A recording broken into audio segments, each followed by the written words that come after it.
नमस्कार, प्रणाम। मैं अविनाश वारदात तक एक नए एपिसोड में आज जिस कहानी के साथ आप लोगों के बीच में आया हूँ, ये कहानी राजस्थान की है।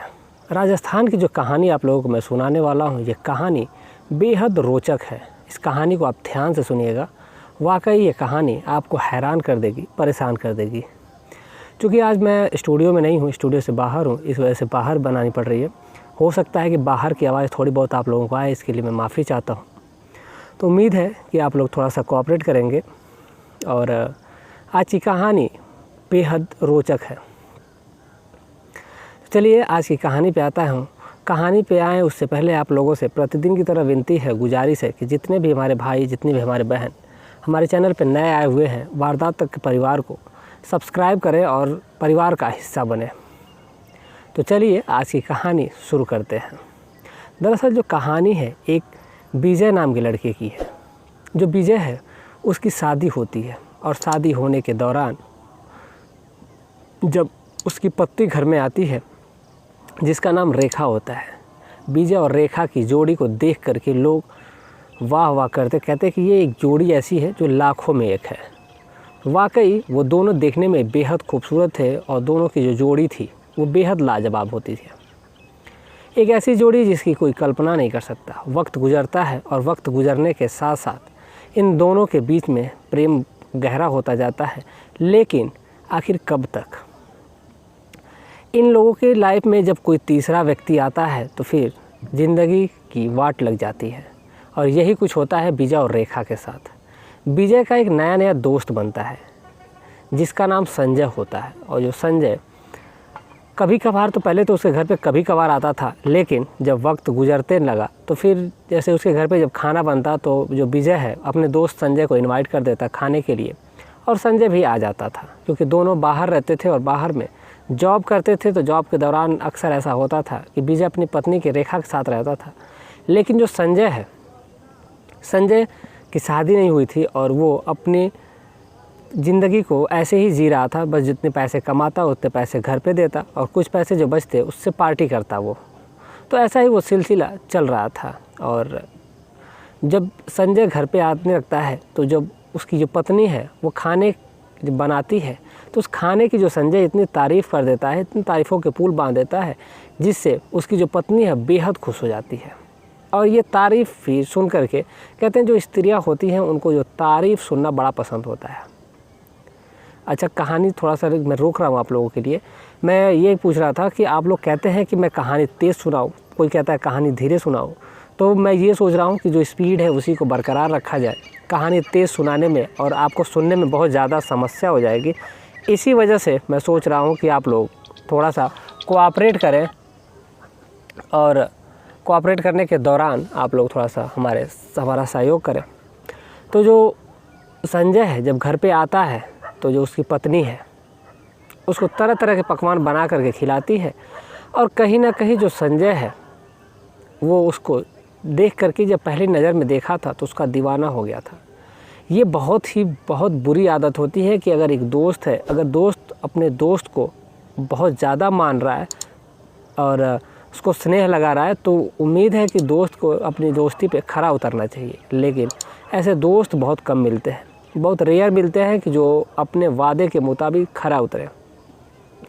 जब एक दोस्त है अपने घर पे तुमको बुला रहा है तो आपको ध्यान देना चाहिए कि वो आपको किस जगह कितना अपनी लाइफ का एक अहम हिस्सा मान रहा है कि वो आपको अपने घर में जगह दे रहा है। और इसी बात का लोग फ़ायदा उठाते हैं और उसी दोस्त की पीठ में चूड़ा घोंपते हैं। ऐसा ही हुआ कुछ संजय और रेखा के बीच में। रेखा भी कहीं ना कहीं संजय को दिल ही दिल चाहने लगी थी और जो संजय है ये तो उसको पहली नज़र में ही भा गया था। अब ये जो प्रेम प्रसंग है वो चलना शुरू हो जाता है और जब विजय घर पे नहीं होता तब भी संजय आ जाता कभी कभी। और आने के दौरान वो कहता, जब विजय आता तो उसको घर पे ही वो मिलता था। तो कहता है कि अरे यार, मैं तुमको कब से इंतज़ार तुम्हारा कर रहा हूँ, तुम्हारा फ़ोन नहीं लग रहा था, मैं तुम्हें बुला रहा था लेकिन तुम्हारा पता नहीं चल रहा है, इस वजह से मैं घर ही पर बैठा रह गया, तुम्हारा इंतज़ार कर रहा था। जब ये बातें विजय सुनता है तो वो कहता है कि ठीक है, क्योंकि विजय उसको बहुत ज़्यादा मानता था, एक भाई की तरह मानता था। लेकिन आजकल की दुनिया में भाई भाई का ही नहीं रहता है। बहुत सारे ऐसे किस्से आप लोगों ने सुने होंगे जिसमें भाई भाई का ही नहीं रहता है। तमाम मैंने कहानियाँ भी सुना रखी है, आप उसको चाहे तो सुन सकते हैं। तो जो विजय है वो जब एक दिन घर पे आता है तो देखता है कि जो उसका दोस्त है वो कपड़े पहन रहा है, और कपड़े पहनने के दौरान जो उसका दोस्त है संजय देखते में जब देखता है विजय को तो वो एकदम डर सा जाता है। अब विजय देख करके जब डर जाता है विजय को, तो उसके वो दोनों पत्नी और जो संजय है वो एक दूसरे की तरफ देख रहे होते हैं। आज जो मैं कहानी सुना रहा हूँ आप लोगों को थोड़ा बहुत दिक्कत होगी, क्योंकि मैं घर से बाहर हूँ तो तमाम जो लोग हैं मेरे इर्द गिर्द से गुजर रहे हैं, तो थोड़ी सी प्रॉब्लम हो रही है, क्योंकि पहली बार मैं स्टूडियो से बाहर वीडियो तो बनाया हूँ लेकिन एकांत में बनाता हूँ, लेकिन अभी यहाँ पर बहुत सारे लोग हैं तो थोड़ी सी दिक्कत हो रही है, तो थोड़ा सा आप लोग कोऑपरेट करिएगा। जो संजय है और जो विजय है संजय और रेखा को जब आपत्तिजनक स्थिति में देखता है तो वो वाकई हैरान हो जाता है, और वो अपने दोस्त से एक ही सवाल करता है कि तुमने ऐसा क्यों किया। जब संजय ऐसे सुनता है तो वो कहता है कि अरे दोस्त मैंने तो कुछ नहीं किया, मैं तो वॉशरूम गया था, मैं आया हूँ तो इसीलिए, मैंने तो कुछ नहीं किया, मैंने ऐसा क्या कर दिया जिससे तुमको ऐसा लग रहा है। तो जो विजय है वो उसको लगता है कि नहीं ये दोनों आपत्तिजनक स्थिति में थे, ये गलत है। अब कहीं ना कहीं उसके मन में संदेह पैदा हो जाता है। अब विजय फिर यही जो सिलसिला है वो जारी रहता है। एक बार फिर से विजय बिना बताए अपनी पत्नी रेखा को घर पे आता है दोपहर के वक्त। जब दोपहर के वक्त आता है तो देखता है कि जो संजय है उसकी बाइक बाहर खड़ी है। जब वो घर में जाता है तो अपने सोचता है कि पहले दरवाज़ा खटखटाए, लेकिन पहले सोचता है कि दरवाज़ा खटखटाने से पहले वो पड़ोसी के घर में जाता है, अपने बगल वाले, और पड़ोस के घर से फिर कहता है कि मेरी पत्नी दरवाज़ा नहीं खोल रही है, लग रहा है कि वो सो गई है। तो जो बगल की चारदीवारी होती है उसी चारदीवारी से वो उसके घर पे अपने घर में एंट्री करता है, और एंट्री करने के दौरान जब नीचे घुसता है तो जो अंदर का मंजर होता है, जो दृश्य होता है, उसको देख करके वो एकदम सहम सा जाता है। जो उसकी पत्नी है संजय है और उसकी पत्नी विजय की रेखा, ये दोनों नग्न अवस्था में थे और दोनों एक दूसरे के साथ शारीरिक संबंध बना रहे थे। अब इस चीज़ को जब विजय देखता है तो वो एकदम गुस्से में लाल हो जाता है, और लाल होने के दौरान वो अपने दोस्त संजय पर टूट पड़ता है। जब संजय पर टूटता है तो जो रेखा है वो भी संजय की तरफ से लड़ने लगती है, और वो दोनों संजय और रेखा मिल करके विजय की हत्या कर देते हैं। हत्या कर देने के दौरान जब रात होती है तो रात को जब वो उसको ले जा कर के ठिकाने लगा देते हैं। ठिकाने लगाने के दौरान जो पड़ोसी है जिस रास्ते से वो घुसा था घर में, उस घर में घुसने के दौरान जब पड़ोसी दूसरे दिन जब पूछने के लिए आता है कि वो कहाँ है, तो उसकी पत्नी कहती है कि वो तो बाहर चले गए हैं और अभी तक आए नहीं हैं, सुबह सुबह गए हैं।